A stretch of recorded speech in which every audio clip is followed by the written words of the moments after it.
Royalty is a frequency, and the engineer just tuned in. Honestly, Elias didn't mean to upset the galactic social order. He was just looking for a coffee filter. The Zenith outpost was a screaming metal banshee of a station, rattling apart at the seams while Admiral Vok, a man whose lung capacity far exceeded his command ability, shouted conflicting orders at a terrified maintenance crew. That's the thing about loud people. They think volume fixes hydraulics. But Elias knew the truth. True power doesn't need a throne, just a wrench and a witness. He slipped away from the command deck's chaos, following the vibration of a distressed coolant pipe down into the lower decks. The air down here was thick, smelling of ozone and wet earth. It was the hydroponics bay, the only place on the station that wasn't currently flashing red. And there she was, Ilara. She was kneeling by a failing nutrient cycler, her hands buried in the soil of a wilting starlight fern.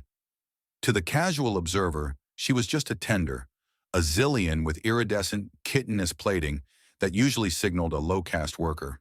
But Elias was a Terran, and Terrans have this baffling evolutionary quirk called empathy that overrides common sense. He didn't see a worker. He saw someone holding her breath. Silence is the loudest sound in a room full of liars, and the silence around Ilara was heavy enough to crush a hull. Elias cleared his throat, scratching the back of his neck. "Excuse me," he said, his voice dropping into that soft, rumbling register humans use when approaching spooked animals or cranky machinery. "I think that cycler is trying to tell you it's thirsty, not hungry." Ilara flinched. To the motion was a fluid ripple of panic. Her dorsal ridges, usually flush against her spine, flared outward in a jagged crown, a biological defense mechanism that screamed predator alert. Her primary heart hammered against her ribs so hard Elias could almost hear the rhythm. I am tending," she stammered, not looking up. Her voice was like wind chimes caught in a vacuum. "The Admiral requires the blooms for the reception." Elias walked over, ignoring the flashing warning light that would have sent most engineers running for a vac suit. He knelt beside her. The proximity triggered a cascade of biological alarms in Ilara. Humans were heat-leaking furnaces. To a cold-blooded species like hers, he felt like a walking supernova. It was overwhelming, intoxicating. "Here," Elias said, completely oblivious to the fact that he was currently scorching her sensory receptors with his body heat. He pulled a multi-tool from his belt. "The intake valve is jammed. It's scared." "Scared?" Ilara blinked, her nictitating membrane sliding sideways. "It is a machine." "Yeah, well, everything has feelings if you listen hard enough." Elias tapped the metal casing gently. No percussion maintenance, no forcing it, just a tap. "Hey now, settle down. We've got you." He reached out. This was the moment, the culture clash. In Ilara's culture, to touch another's work was an act of dominance, a declaration of superiority. But Elias didn't shove her aside. He guided her hand to the manual release lever. His fingers were rough, calloused, and impossibly warm against her cool-scaled skin. "Together," he said, "on 3. And the shock of it nearly made her faint. He wasn't taking over. He was assisting. The concept was alien. The Admiral took. The Council took. Humans apparently added. 1, 2, 3. They turned the lever. The machine didn't groan or shudder. It sighed. A hiss of steam released, and the nutrient flow stabilized. The angry red light on the console flickered and turned a soothing amber. Elias sat back on his heels, wiping grease on his trousers. "See? The station wasn't broken. It was waiting for permission to work." Ilara stared at him. Her plating was shifting colors, a slow, betraying flush of violet that indicated extreme confusion and a spike in dopamine. She looked at the machine, then at the human. He wasn't looking at the console, checking the diagnostics to brag about his efficiency. He was looking at the fern. "And it's perking up already," he smiled, a lopsided human thing that crinkled the corners of his eyes. Ilara felt a strange pressure in her chest, a sinking of her dual hearts that usually only happened during high-altitude flight. She had spent cycles hiding in the dirt, wearing the guise of a servant to escape the assassins that had cleared out her family's dynasty.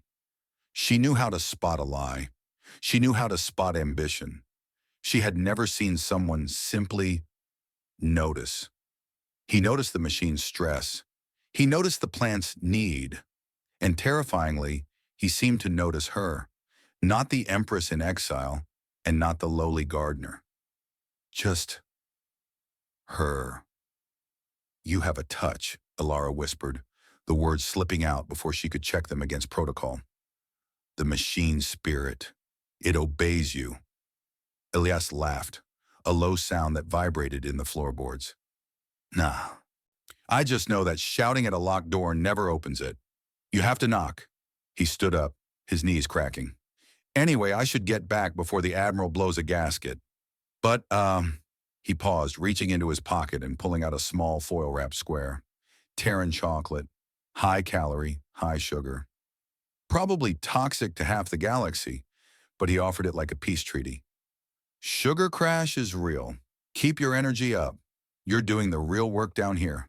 He placed the ration bar on the edge of the planter and walked away, whistling a tune that was entirely off-key. Ilara remained kneeling. She reached out, her clawed fingers hovering over the foil. The heat from his hand still lingered on the wrapper. In her culture, the gifting of sustenance was a binding contract of protection. A vow. She looked up at the ceiling, shoot where the station's AI sensors blinked in the gloom. "Did you see that?" she whispered to the empty air. The station lights pulsed once, a slow, rhythmic thrum in answer. The bridge of the Zenith outpost smelled of burnt coffee and desperation. Admiral Vok was currently engaged in a screaming match with a tactical display that had, quite sensibly, decided to stop working. It wasn't a malfunction, it was a protest. Ellis stood in the corner, holding a datapad that contained the station's diagnostic soul. He watched Vok slam a fist onto the console. The lights overhead flickered in direct response to the Admiral's blood pressure. It was a perfect example of systemic reflection. The environment was physically mirroring the psychological state of its inhabitants. The station was having a panic attack because its captain was. "Admiral," Elias said, his voice cutting through the shouting not by volume, but by sheer, maddening calmness. "I mean, if you keep hitting it, it's just going to lock you out harder. It's like a cat. You can't force a cat to like you." Vok spun around, his face an alarming shade of purple. "You are a mechanic, human. Fix it. The Council Tribunal is in 1 hour. I need to show them this station is under control." "Truth is," Elias tapped the screen of his pad, scrolling through lines of cascading code, "it is under control. Just not yours."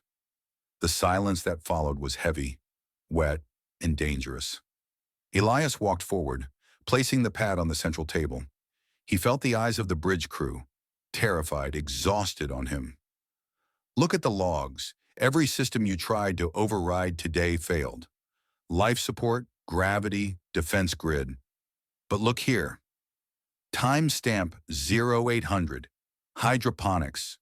He pointed to a single, stable green line amidst a sea of red warnings. Someone rerouted the auxiliary power to the incubators. It wasn't authorized, it wasn't protocol, but it saved the biofilters from crashing. That one act of, let's call it gardening, is the only reason we're all breathing right now. Vok sneered. "A glitch. The tender down there is a mindless drone." That was the mistake.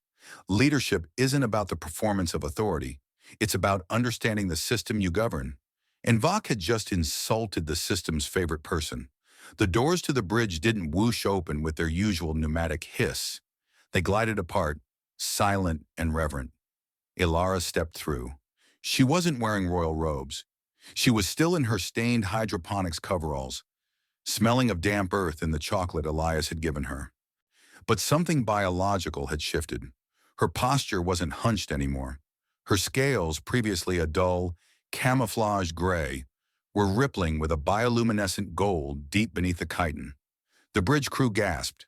The physiological reaction was immediate, a primal recognition of an alpha predator entering the territory. "Tender!" Vok barked, though his voice wavered. Get back to your system, Ilara said. Her voice was barely a whisper, yet it resonated through the deck plating. Override Command Authority Vok Authorization. Bloodline Prime. The station didn't hesitate. The red alert lights died instantly, replaced by a cool, soothing blue. The tactical map that Vok had been beating on flickered to life, displaying a perfect rotating schematic of the sector. Identity confirmed, the AI's synthetic voice purred, sounding almost relieved. Welcome home, Empress. Volk froze. He looked at the datapad, then at the dirty gardener, and finally at Elias. The human was just standing there, looking vaguely pleased, like someone who had successfully fixed a toaster. You knew? Vok accused, pointing a trembling finger at Elias. Me? No, Elias shrugged, picking up his datapad. I just noticed that the gravity generators were humming in a specific harmonic every time she walked by. The station likes her. It hates you. Honestly, it's not rocket science. It's chemistry. The tribunal delegates, watching via hologram, remained silent. They didn't need to vote. The station had already voted for them. Later, the docking bay was quiet. The hum of the zenith was steady now, a rhythmic heartbeat that vibrated pleasantly through the soles of Elias's boots. He threw his duffel bag over his shoulder. Ilara stood by the airlock. She looked different now, taller, brighter. The gold in her scales was permanent, a sign of a stress response resolving into dominance. But when she looked at him, her nictitating membranes blinked rapidly, a sign of nervousness. You do not have to go, she said. There is space for a royal engineer. Elias chuckled, rubbing the back of his neck. The gesture was so terribly human it made Ilara's dual hearts ache. Thanks, Your Highness, but you don't need an engineer anymore. You're the signal now.